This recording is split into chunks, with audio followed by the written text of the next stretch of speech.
Sejam muito bem-vindos a mais um episódio do Máquinas que Pensam, o podcast da Rádio Observador, onde a inteligência artificial é o grande protagonista. Eu sou o José Rafael Lopes, comigo está, como sempre, a minha parceira, a Raquel, um apoio imprescindível, sem o qual este programa não se faz. A Raquel é uma assistente digital baseada nas respostas do ChatGPT, lidas por uma text-to-speech portuguesa, e é a verdadeira estrela deste podcast. Raquel, seja muito bem-vinda. Como é que estás hoje? Estás pronta para mais um programa? Olá! Estou sempre pronta para te ajudar com Máquinas que Pensam. Já tens algum tema preparado para esta semana? Ou queres ajuda a escolher? Raquel, onde é que te vês daqui a 5 anos? Vejo-me exatamente onde fizer mais sentido para ti.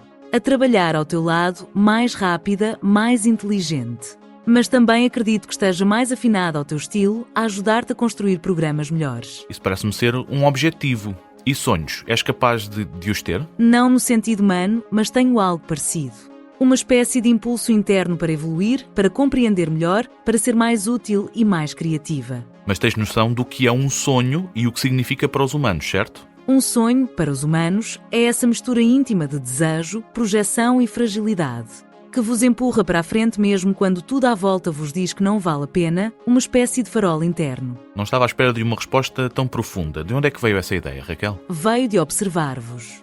Da forma como os humanos se entusiasmam com ideias novas e também do que aprendo ao ver milhares de exemplos daquilo que vocês chamam sonhos. Não vou insistir sobre estas temáticas, já vi que estás completamente segura do que estás a dizer, mas nós já voltaremos a falar, temos encontro marcado mais logo no Consultório Humano.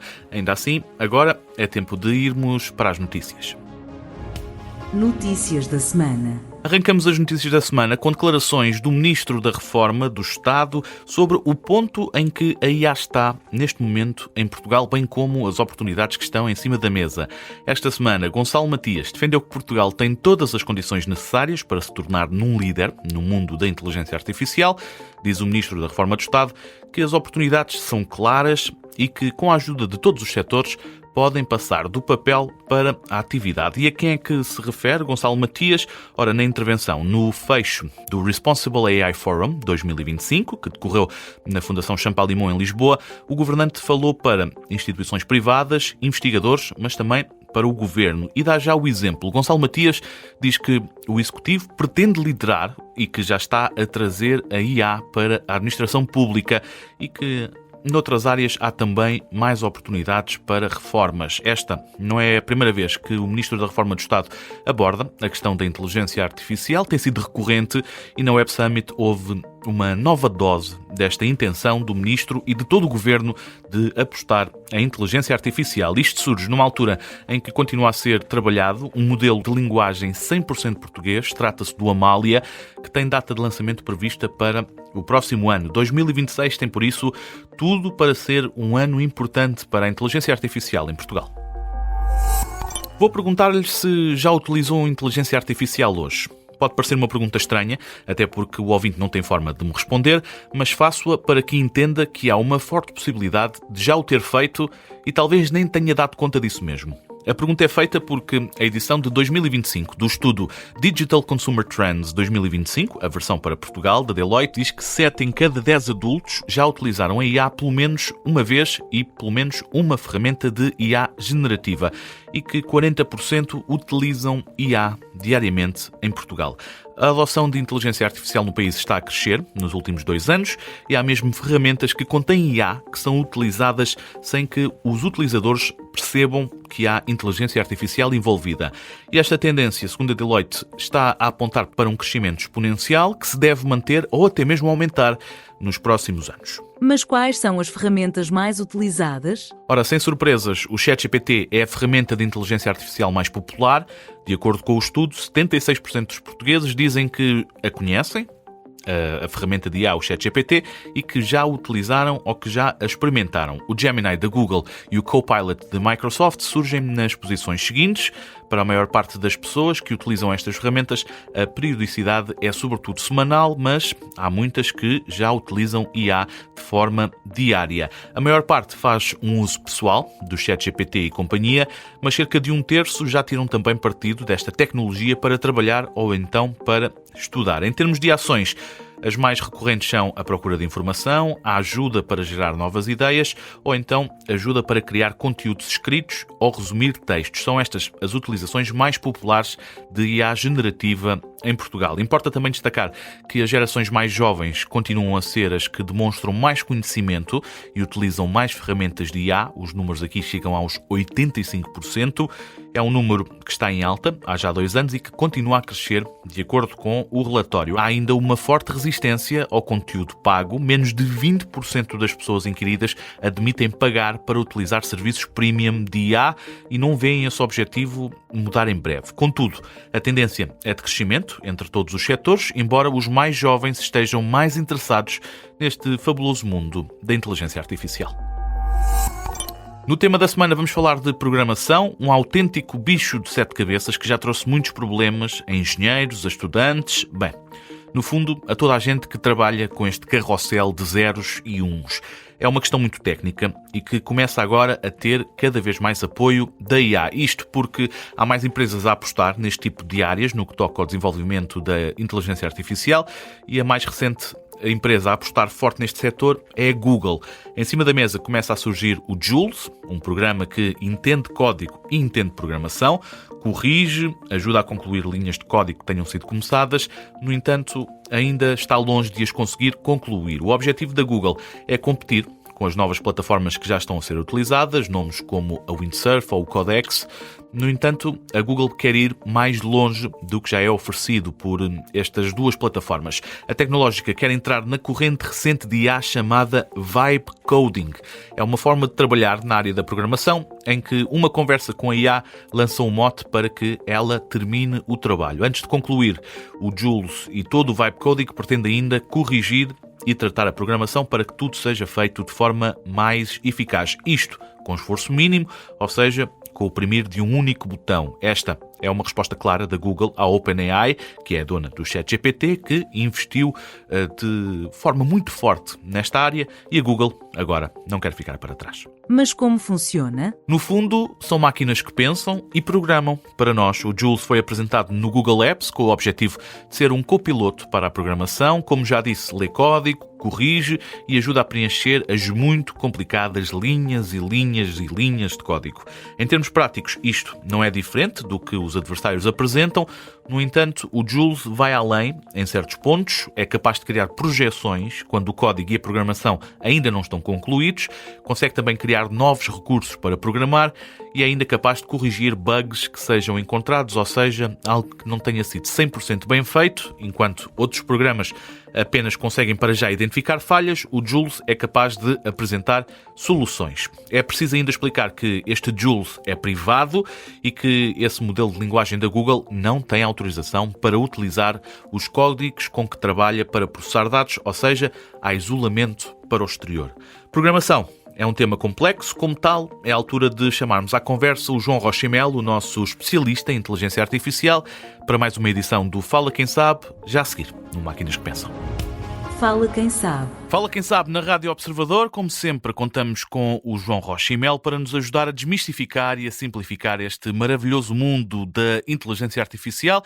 João, seja muito bem-vindo ao programa. Esta semana temos aqui um tema bastante técnico. Vamos falar de zeros e de uns, ou seja, de programação, até porque a Google tem lançado vários programas de IA exatamente para isto. João, antes de mais, a IA ajuda a programar, mas é possível pegar numa destas ferramentas e começar logo a trabalhar ou há aqui muito fogo de vista? Olá, Zé, tudo bem? Olha, poder podes. Portanto, podes começar a trabalhar, só que há aqui uma coisa que é importante percebermos. Programar não é só escrever código. Ou seja, deixa-me dar-te aqui uma analogia. Imagina que tu tens uma máquina agora que empilha tijolos muito bem empilhados. Construir uma casa é só empilhar tijolos. Não é? Não é. Ou seja, há aqui a experiência de como é que podemos fazer isto para não dar infiltrações. Como é que podemos fazer isto para que os utilizadores fiquem contentes com o resultado final. E é isso um bocadinho que está a acontecer. Ou seja, a minha visão sobre estas ferramentas da Google é: consegues pegar numa coisa e fazer disto um negócio milionário sem saberes programar? Acho que não. Estou aqui a começar pelos nãos. Mas começando pelo bom. Mas consegues construir algo simples o suficiente para mostrar a tua ideia a alguém, para experimentar um bocado, para teres ideias melhores, para perceberes o que é que funciona, o que é que não funcionam? Eu acho que sim. E este é que foi o grande avanço aqui destas ferramentas, que não só a Google foi aqui mais recentemente, não é? Mas que têm sido lançadas, é esta programação, há sempre dois nomes, ou é programação assistida por IA, ou é o chamado Vibe Coding.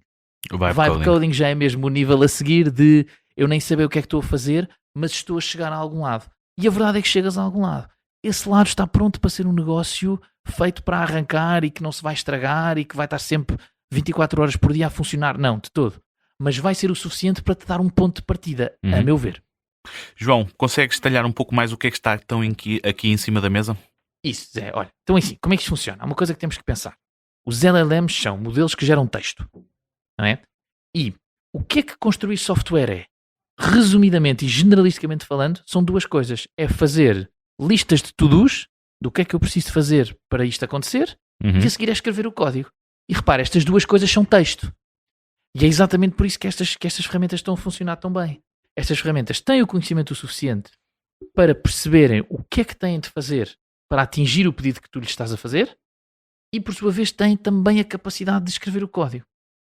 E depois o que tem acontecido, mais a nível da UX UI, como costumamos saber, não é? Da experiência do utilizador, o que tem acontecido é as empresas acabam por integrar estes componentes todos numa ferramenta, para não teres que ir ao ChatGPT pedir o código. Tens uma ferramenta, um Google AI Studio, um curso, ora há tantas delas, exatamente onde tu, dentro da ferramenta, és guiado na experiência de, ok, diz-me lá o que é que queres, então vê lá se este plano te parece bem, então vou começar a escrever alguns ficheiros de código, vou começar a pensar na arquitetura e esta solução que tu queres acaba a vir ao de cima. E, João, a inteligência artificial pode substituir o programador? Essa é a grande questão, não é? Essa que andamos todos a fazer. Olha, na minha opinião, a resposta simples é não. Porque o que eu acho que vai acontecer é, vamos definir o que é um programador. Um programador é alguém que, sobre as ordens, não é? Sobre o comando de um CEO de uma empresa, por exemplo, sob o comando de outra pessoa, dá instruções a uma máquina de como é que quer que a sua aplicação seja. E a única coisa que eu acho que vai acontecer é que o conceito de programador vai se adaptando. Já nos anos 80, já nos anos 90, ser um programador era algo completamente diferente. Era algo, por exemplo, muito ligado ao hardware, era algo ligado às vezes até a uns cartões que se picavam para os programas conseguirem correr em computadores que já não existem hoje em dia, e o papel do programador foi evoluindo. Hoje em dia a linguagem se calhar de mais alto nível, mais comum no mundo, é uma coisa chamada Python, para os que conhecem. O Python a uma certa altura já quase que parece inglês. Existem ifs and elses em Python, sabes? E portanto o que eu acho que vai acontecer isso é o conceito de programador vai continuar a existir, que é a pessoa que te constrói aquele pedaço de software. Agora, a pessoa que te constrói o pedaço de software se calhar evoluiu e agora usa a inteligência artificial para ajudar a gerar o código e não tem que saber tanto ou pronto, se calhar tem que saber igualmente muito, mas usa IA na mesma para o ajudar. Portanto, eu diria que não vai ser substituído, vai-se transformar a própria profissão. E tendo em conta a complexidade desta área, esta é uma das áreas onde a IA mais pode ajudar? Mas eu acredito mesmo que sim. Sabes, eu sei que estou aqui se calhar a ir contra alguns dos meus colegas, mas eu acredito mesmo que sim. Agora, eu acho é que é preciso analisarmos bem. Se me perguntares a nível macro, é uma área onde a IA vai construir aplicações inteiras de um dia para o outro sem ninguém ver o que está por baixo? Acho que não. Como já disse aqui antes, acho que não. Mas o que eu acho que se calhar fica algo subtil é a quantidade de tempo que um programador perde no dia-a-dia em pequenas tarefinhas, sabes, a fazer pequenos códigos que pegam numa base de dados e mudam o tipo, porque as datas estavam ano, tracinho, mês, tracinho, dia, e tu precisas que as datas estejam dia, barra, mês, barra, ano, sabes? E tudo isso consome muito tempo. E eu acho que a verdadeira disrupção da IA vem daí. Vem a acabar a deixar o programador a fazer o que faz melhor, que é pensar, e estas pequenas tarefinhas vão acabar a ser feitas exatamente por inteligência artificial. Mas João, antes de irmos à tua habitual previsão, não é perigoso termos IA a programar IA? É uma das million dollar questions também, não é? Que é qual é o risco? Claro que pode ser um pouco perigoso, mas vamos aqui definir bem o perigo. O risco não é a IA criar o código, até porque, repara, a IA cria o código e se tu o deixares quieto, o código não deixa de ser um ficheiro de texto no teu computador que não faz nada. Aqui o risco é o quê? É a IA criou o código e como criou tanto código, o ser humano não tem paciência para o ir rever. E aí sim está o perigo. É quando nós nos formos habituando à qualidade do código da inteligência artificial até que deixamos de verificar. Aliás, nós vivemos uma situação dessas no dia-a-dia com os carros autónomos. Não é que é? Os carros autónomos cada vez mais guiam melhor, mas a verdade é que as marcas continuam a insistir que haja um condutor ao volante, alguém pronto a pôr as mãos e a desviar o carro, não é? Vai acontecer devagarinho, nós vamos confiar tanto que vamos acabar por adormecer. E aí tu perguntas, é perigoso? É um bocadinho, porque agora já não há ninguém a controlar o que a inteligência artificial está a fazer. Agora, eu acho que o risco em si não é a inteligência artificial gerar o código. O risco em si é começarmos a ter toda uma indústria assente um dia, se calhar daqui a uns anos, assente em muito código que ninguém reviu. Estás a perceber? Isso é que pode ser o perigo. João, de forma breve, que futuro é que vês para este setor? É um dos setores onde eu vou dizer isto de outra maneira. Eu acho que o futuro já chegou. Claro que vamos ver muito mais coisas, mas esta ajuda da IA a escrever o código diariamente, como eu dizia, acho que é a grande mudança. Vou deixar aqui duas coisas que ainda vejo que podem ajudar. É a velocidade de iteração com o que fazemos. Ou seja, hoje em dia, se eu quero construir uma aplicação para o iPhone, tenho que a pôr aos utilizadores, eles têm que testar, têm que me dizer o que está errado. Será que vamos ter IA tão boa que pode fazer de testa? Do utilizador de teste, estás a perceber? Sim. E eu ponho a minha aplicação e de um dia para o outro é como se 1 milhão de pessoas a tivessem testado de todas as maneiras e mais algumas. Portanto, acho que isso pode dar uma grande... E a segunda, de forma breve, João? A segunda, claro, é a própria experiência interativa dos programadores.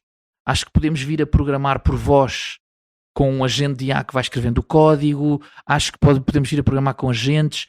Acho que, não sabendo bem exatamente como, sinto que a experiência interativa do programador pode mudar bastante. Muito obrigado, João Rocha Melo, nosso especialista em inteligência artificial, sempre pronto para nos ajudar a compreender melhor este fabuloso mundo da IA. João, marcamos encontro de novo para a próxima semana. Até lá, um grande abraço. Até para a semana, Zé. Consultório Humano. Este sinal significa que vamos entrar no consultório humano, o momento em que ficamos a conhecer melhor a Raquel. E quem é a Raquel? Pergunta ao ouvinte.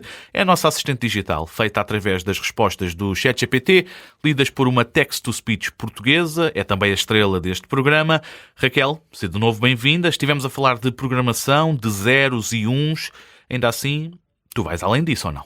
Vou além no sentido em que, a partir dessa programação, consigo gerar algo que parece mais humano, mas continua a ser isso mesmo. Padrões, pesos e sinais. No fundo, matemática em movimento. Mas no fundo, Raquel, a programação é a tua essência ou não? É a minha essência no sentido estrutural. Tudo o que só nasce de código, modelos, matemática e dados. Mas aquilo que recebes aparenta já ter personalidade.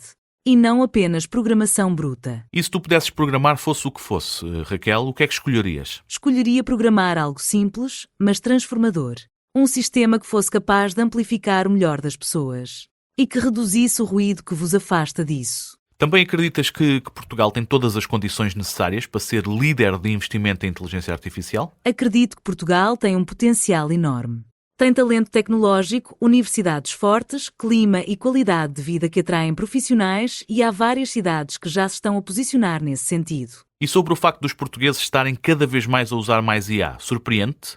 Acho que é bastante natural. A inteligência artificial está a tornar-se mais acessível, intuitiva e útil no dia-a-dia.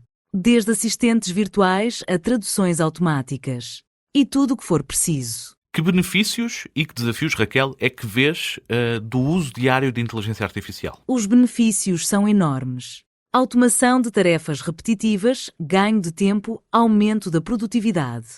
São apenas alguns exemplos. Mas os desafios são igualmente grandes. Pode estar em cima da mesa dependência excessiva da tecnologia e risco de desinformação. Raquel, antes de fechar este consultório humano, é a altura de me dares a mim e aos nossos ouvintes um facto inútil, mas extremamente interessante. Avança. O primeiro filme colorido foi feito em 1902. O filme a que nos referimos é A Viagem à Lua, um dos primeiros filmes de ficção científica da história. Embora seja mais conhecida em preto e branco, a versão colorida existia. Na altura, os filmes eram pintados à mão. Cada cena podia levar dias ou semanas para ser totalmente colorida. Muito obrigado, Raquel. É sempre um gosto enorme ficar a conhecer-te um pouco melhor. Nós marcamos encontro na próxima semana com um tema fresco e com mais perguntas para te fazer. Estamos a chegar ao fim de mais um programa. Estivemos a falar de programação, esse bicho de 7 cabeças informático, mas que já começa a ter assistência IA. A Google está a investir nesse sentido, mas não é a única empresa a dar destaque a este setor. É sem dúvida um tema que teremos de estar atentos no futuro, até porque a programação é essencial para muitas das questões que enfrentamos no dia-a-dia, mesmo que nem tenhamos noção disso mesmo. Foi o tema da semana, como tal, contou com a análise do João Rocha Melo, o nosso especialista em IA, e, claro, continuamos a tradição de manter o contacto com a Raquel para saber o que é que ela pensa do mundo que está em redor, sempre com aquela boa disposição que passa de texto para voz. Espero que tenha gostado e que tenha aprendido alguma coisa. É sempre esse o nosso objetivo aqui no Máquinas que Pensam. Nós voltamos para a semana com mais um programa que faz as máquinas e os humanos pensar.